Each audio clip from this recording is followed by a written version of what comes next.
everybody, my name is Jana Murray and I am the lead counselor and master scheduler at Quest Early College High School in Humble ISD. I formerly have done the master schedule at both a middle school and a big high school, and Miss Ford just asked if I would maybe speak to you about the process and how it relates to what you guys are learning right now and probability, and give you some insight into how that all works. So if you'll humor me for a little while, I will share that with you.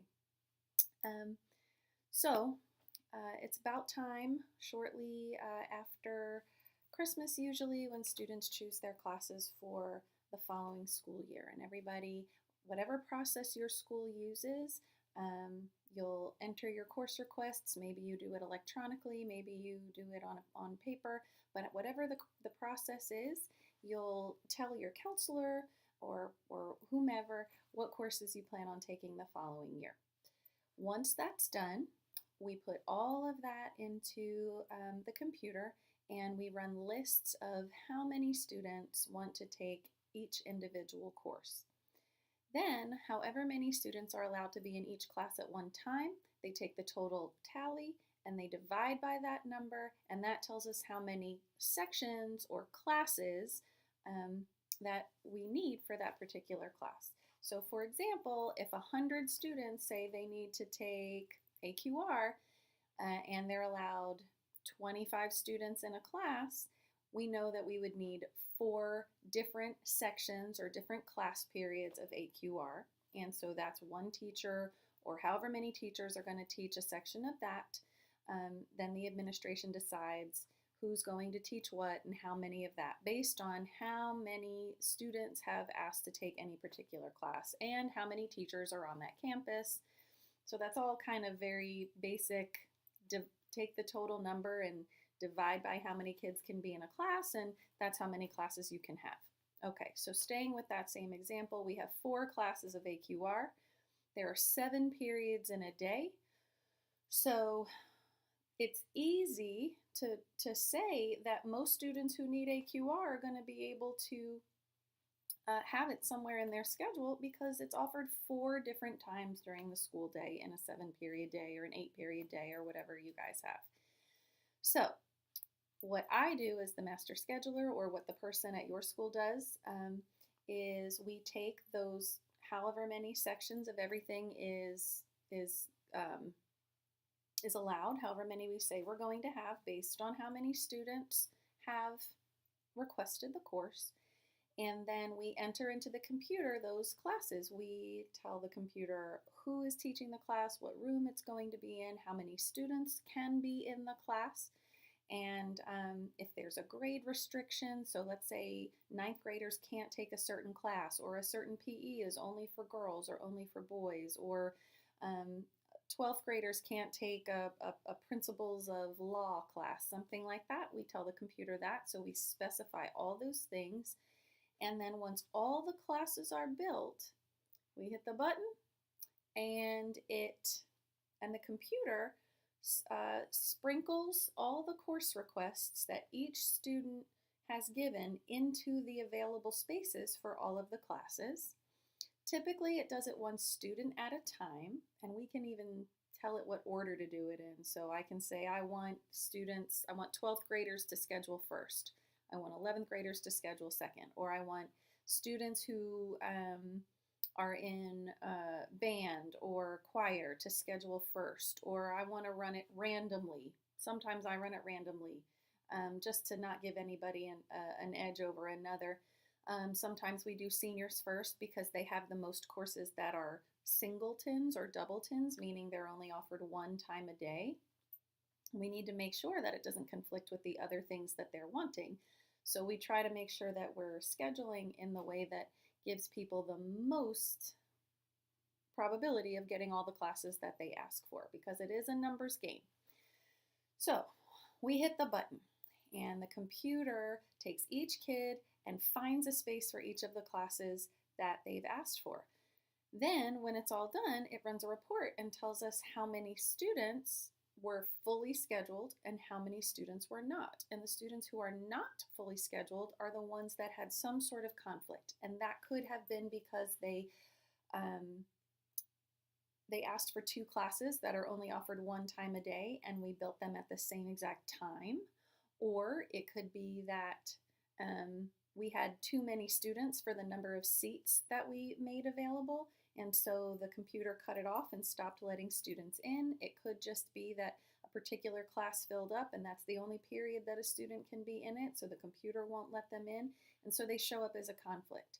So then it's the master scheduler's job to look at that conflict report and look and see if there are any patterns, right? So is it all fourth period that students are not being scheduled in? Because that would let us know that there are not enough classes in that period for each student to have a full schedule. Is it a certain class that's not being scheduled? Maybe because it's a conflict. So I can see a conflict, for example, every single student who didn't get scheduled into AP Calculus is also taking AP Chemistry. Well, that means that we have built those courses in a way that makes it impossible for a student to have both. So when we relate that to probability or the chances of you getting a course that you want, we have to look at so many factors. How many sections are available? What other classes you are taking? Do they have to be at the same time? Can we possibly schedule them at a different time?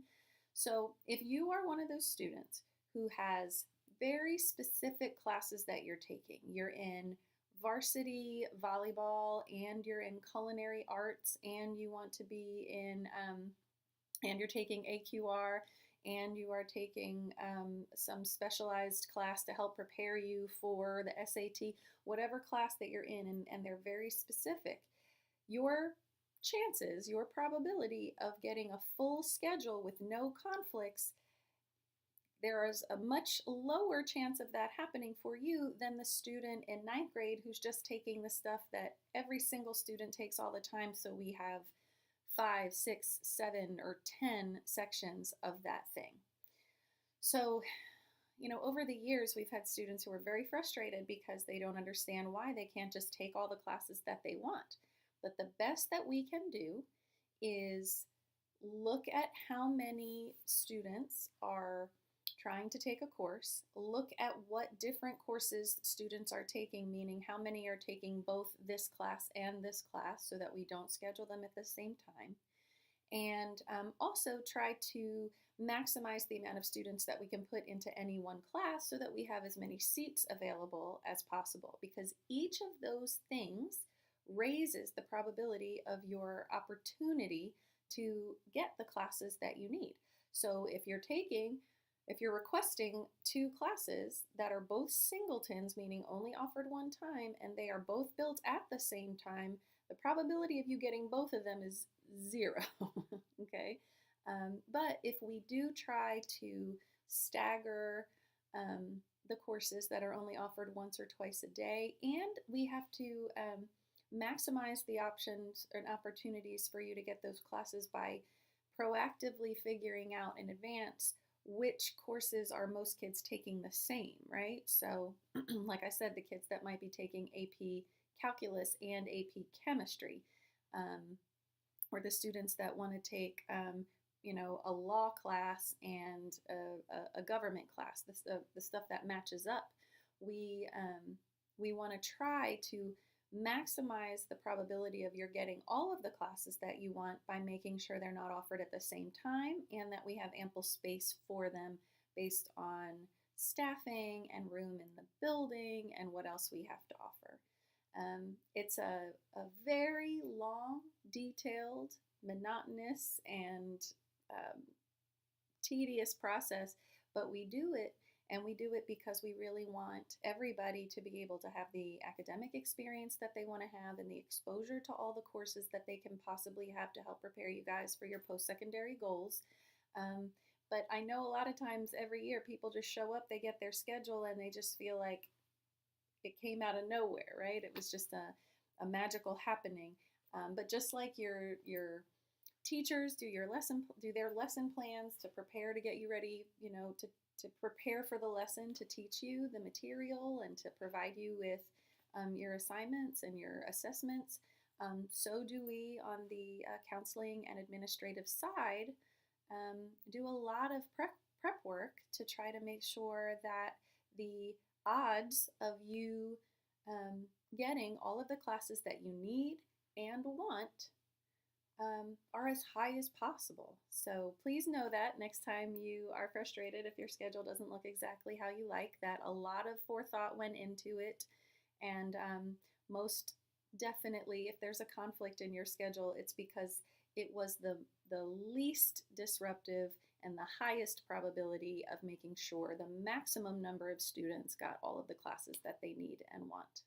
Okay, I am open for any questions. You are welcome to email me or contact me at any time. For follow-up, Ms. Ford does know my contact information, and I appreciate your time so much, and I hope that this helps shed some light on the master scheduling process, especially as it relates to your math class and what unit you're working on right now. Thanks again. Bye.